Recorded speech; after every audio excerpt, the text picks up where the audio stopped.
Coca Cola is the most popular and best-selling drink in history, as well as the most well-known brand in the world. From June 2021 to June 2022, Coca Cola made $41 billion in revenue. The brand spends billions of dollars each and every year advertising their drink as a healthy lifestyle brand. And Coca Cola is a major sponsor of NASCAR, the NBA, the FIFA World Cups, the UEFA Euro, and many other major sporting events. But some may argue that this is to cover up the disturbing history and present day scenario of Coke. Welcome back everybody, this is the evil story of Coke. Let us understand what is really behind the scenes with Coke. To understand the history of Coca-Cola, we must first travel back to Atlanta, Georgia, 1886, where the drink was invented by John Pemberton. It was originally intended to be a medicine, and the drink evolved from his former recipe of French wine cola, which contained both cocaine and alcohol. Now, Coca-Cola was formed when Prohibition came in, and the wine within the recipe had to be replaced with something. First, he intended to replace this with water, but then he added copious amounts of sugar, and that is where we get this original recipe from. Now, the original recipe of the drink contained cocaine in the form of coca leaf, which inspired the coca part of the beverage's name. And the cola part comes from the cola nut, which contains caffeine, another stimulant. And again, originally this was intended to be a medicine.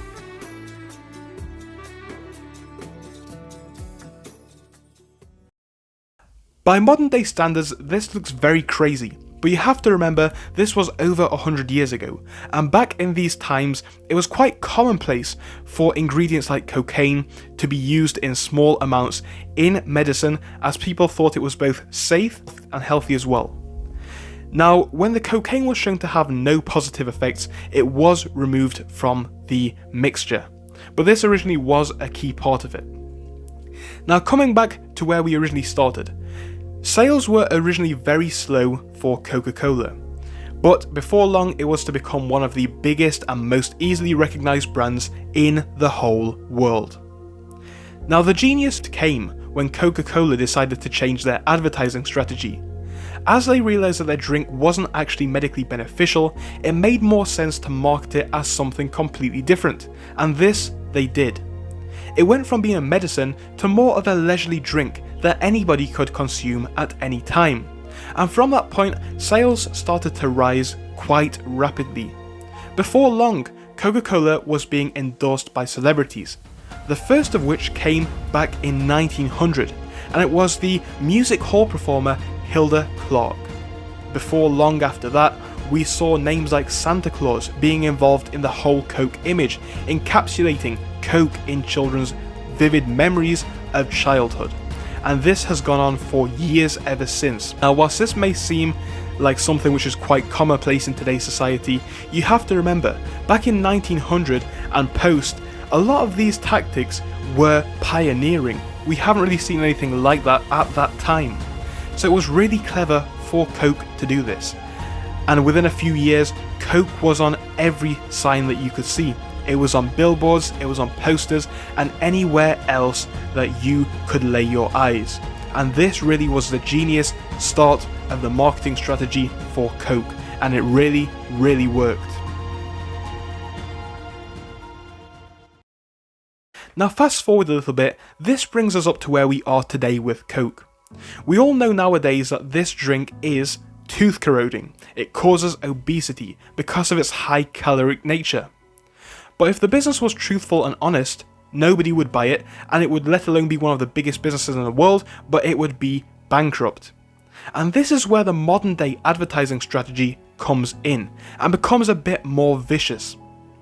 Now, big soda brands would argue that they don't explicitly market to children, but many adverts happen to be very appealing to specifically a younger audience, with popular and relevant modern day celebrities. Now, a consequence of this, which we are seeing already play out, is that 2/3 of kids in the USA have at least one sugary drink each and every single day, with many consuming much more. And in many markets, people are more likely to buy soda than they are to buy water. This shows the staggering reach which brands like Coke have had. So we've looked at the history from the 1880s, but let's have a look at the more recent history of the brand. Let's now shift our focus to the 1980s and beyond. Now this is where the next genius marketing switch of Coke comes in. It wasn't necessarily to massively expand the audience of Coke, but to expand the amount of drink they were to consume. And this happened with creation of bigger bottles and bigger glasses and bigger cups like the Big Gulp and other large sized receptacles. Now ads for the drink are still shown to be very bubbly and light, however they tend to mask the medical questions which arise around the drink. And this is quite alarming, because what we are seeing right now is that the average American in 2022 is expected to consume 40 gallons of soda. That is a staggering amount, and then we wonder why obesity rates are just so very high. And whilst these numbers may be astonishing in the US, don't worry, because other first world countries are not too far behind, and again, the correlation between consumption and obesity rates certainly is there. Remember when we noted all of those major events which Coke sponsors? Well, it gets even worse than that. Not only does Coke sponsor some of the largest names in sport, but they also have their hands in the medical world, and this is where it starts to get really, really sinister. Major soda brands such as Coke, but also Pepsi as well, sponsor national health organizations. This gives a company huge leverage over scientists, which are therefore willing to argue the cause for how soda is not actually that bad for you. Now, until around 2015, Coke was a major sponsor of the Journal of the Academy of Nutritional and Dietetics, which is the largest food and nutritional body in the whole world. Doesn't this sound like a conflict of interest to you?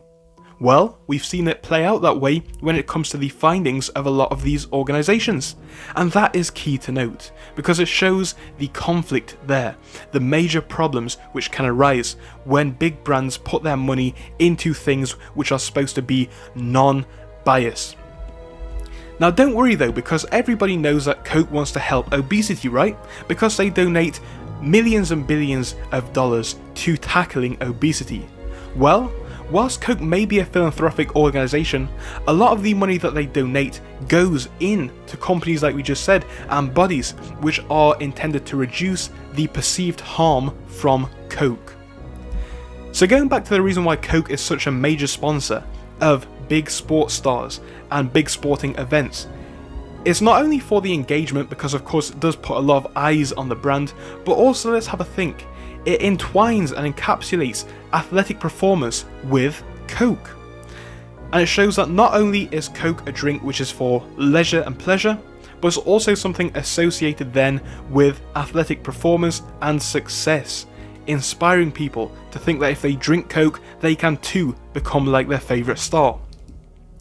And nowadays, big soda companies argue that their drinks are not incompatible with a healthy lifestyle, and consumers should become more active. But the problem with this is it is only damage limitation, and it fails to actually acknowledge the problem that a lot of this is caused from the initial consumption of these fizzy drinks in the first place. And I think that is where the evil story of Coke really comes in. From humble beginnings, used as a medicine, the brand has grown and grown to become something which is seen in a leisurely way, to be shown as something which is societally acceptable and something which is healthy. Now, over time, the amount of Coke which people have consumed has increased massively, and this has been shown by the brand and others to be not that bad, when in actuality, non-biased data shows us otherwise. It's as simple as calories in, calories out. The more sugar we consume, the worse it is for us. And brands like Coke do want to, of course, mitigate the response from people who say that. So they invest so much money into sports, they invest so much money into so-called tackling obesity. And this is a massive conflict of interest, if you ask me. Now, as I always say, this video is not to slander any companies involved, but there is something which we need to acknowledge, and that is the industrial problem. And it's not an acute one. Other big brands like Pepsi as well are equally responsible. But I wanted to give you a brief understanding as to the evil which occurs in the soda industry, and Coke's rich and long history was a perfect way to do that. So if you enjoy this sort of content, do subscribe. We've been making videos like this for a couple of days now, and I hope that you enjoy it. Again, if you do enjoy it, I will continue to make these documentary style videos. It certainly is something new for me. I know that this style of content is not perfect, I'm still working on the presentation skills and the visuals, but if it is at least somewhat engaging, do subscribe so that we can continue to make videos just like this one. As for now though, I'll see you in our next one where we'll be looking at another major company.